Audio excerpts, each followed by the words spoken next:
Well, joining us now for this discussion on the program is Oladeyinde Aria, a researcher in global security. Thank you so much for joining us on the program. Thank you for having me.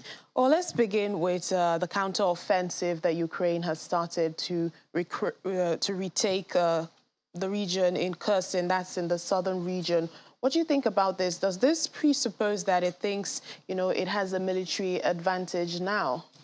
Well, considering the fact that the southern region has a river that cuts off Kherson away from the entire country, it gives Ukraine an advantage in a way that that area has been cut off from the other areas as fully occupied by Russian forces.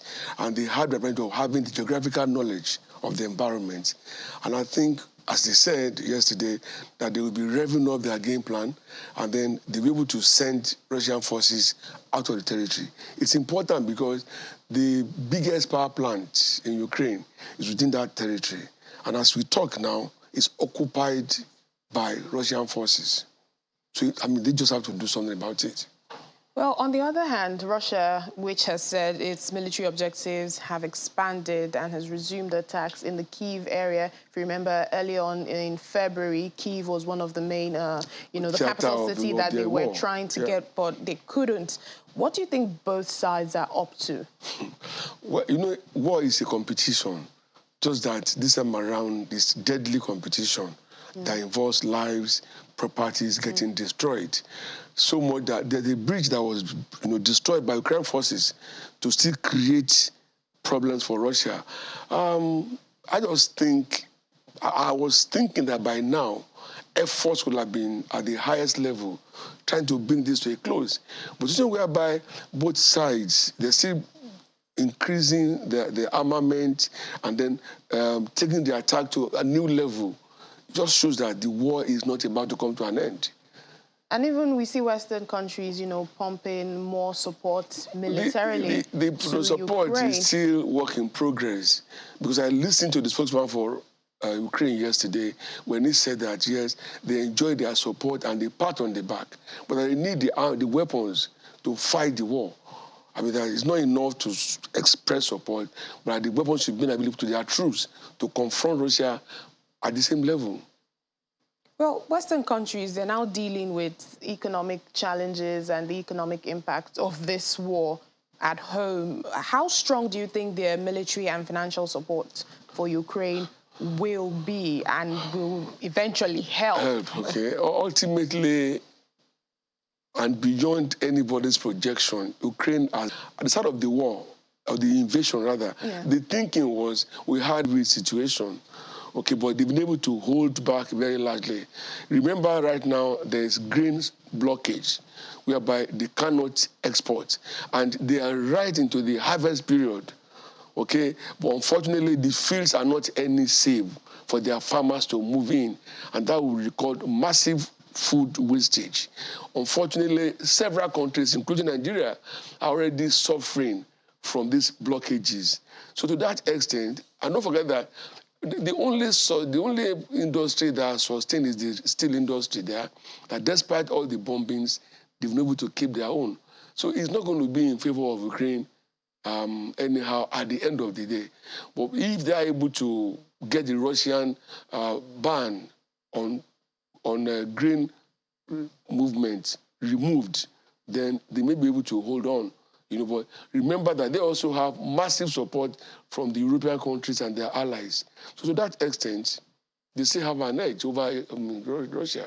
Well, concerning the grain you just mentioned, last week there was a deal that Turkey mediated between Russia and Ukraine, and they were able to agree that, okay, they would release the grains. And the UN is saying today, hopefully, the first shipment will move out, although it's not for humanitarian purposes, but for commercial purposes. And just like you've mentioned, Africa has been impacted by, no food. So we have countries on the continent that are suffering. But what do you think about the grain the world is dependent on this, and if it doesn't happen, do you think this deal is likely to, go on, or collapse? Because as it is, I mean, this is 1 week on and it really hasn't It's come been a into week effect. since the promise to lift the sanction or the ban was made.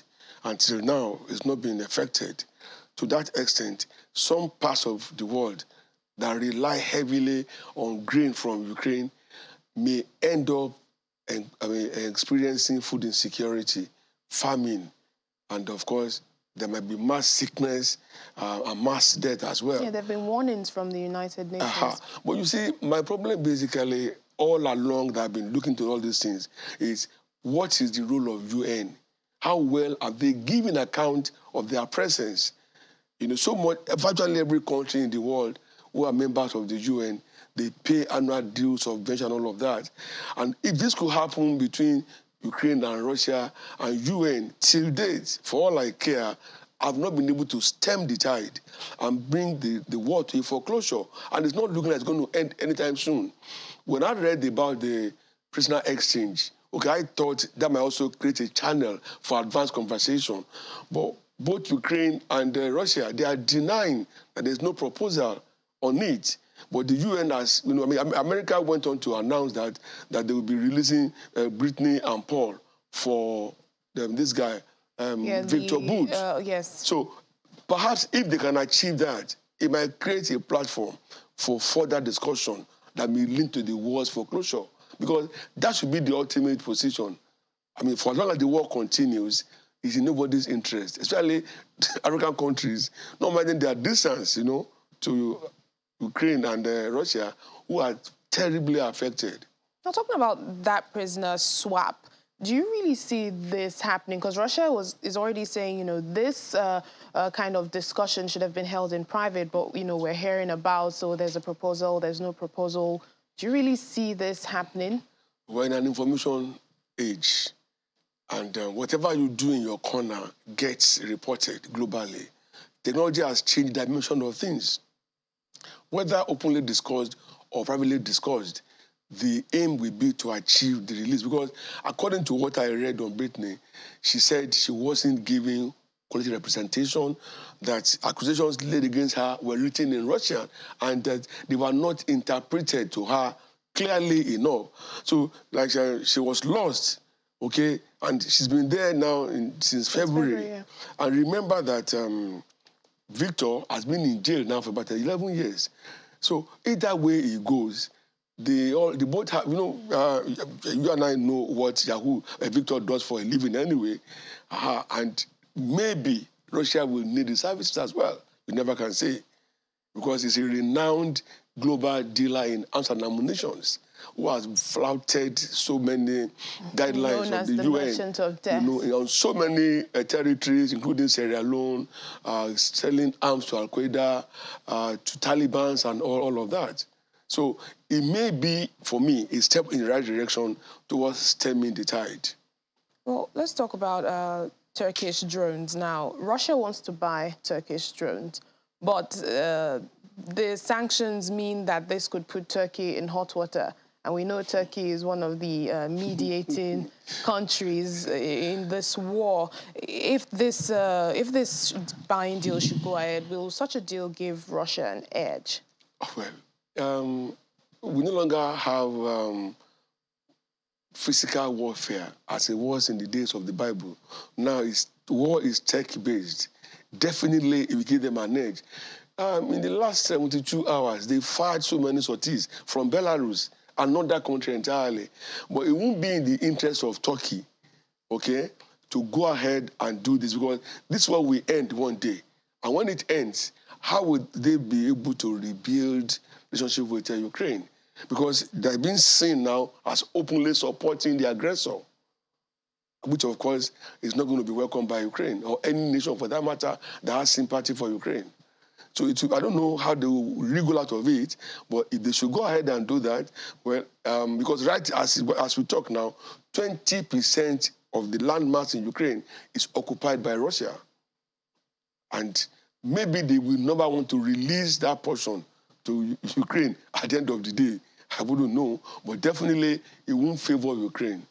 And it will have completely damaged the relationship between Ukraine and Turkey post-war. Well, you are hopeful. You said this war will end one day. Every war must end one day. But as it Either seems, domestic, matrimonial, or global, it must end one day. I mean, I don't expect Russia to think that they will wipe off all the human beings in Ukraine. No, it won't work that way. Nobody expected Ukraine to have been able to hold on this far when the war started, because Russia came with all the forces, making them look like minions. But by whatever magic or strategy, they've been able to sustain to a large extent. Both sides have suffered casualties. Unfortunately, the figures out there, for me, are suspect. But when it comes to casualty count, the precision is never part of it. And of course, it's a war game strategy to pretend as if you've not suffered massive losses, even when you have suffered it. All right, then. We'll leave it at that. Thank you so much, Mr. Oladende Ario, researcher in global for the war security. to end. We do hope the for the can war move to on end. To developmental issues. Indeed. There's so many, ripple effects on the world, so we want it to end. I was glad yesterday seeing the Kremlin, seeing Korea celebrating their armistice, which for me shows that peace is always it at the end of the day. So definitely this war will end and peace will reign. We hope for that. Thank you so much, Mr. Oladende Ario.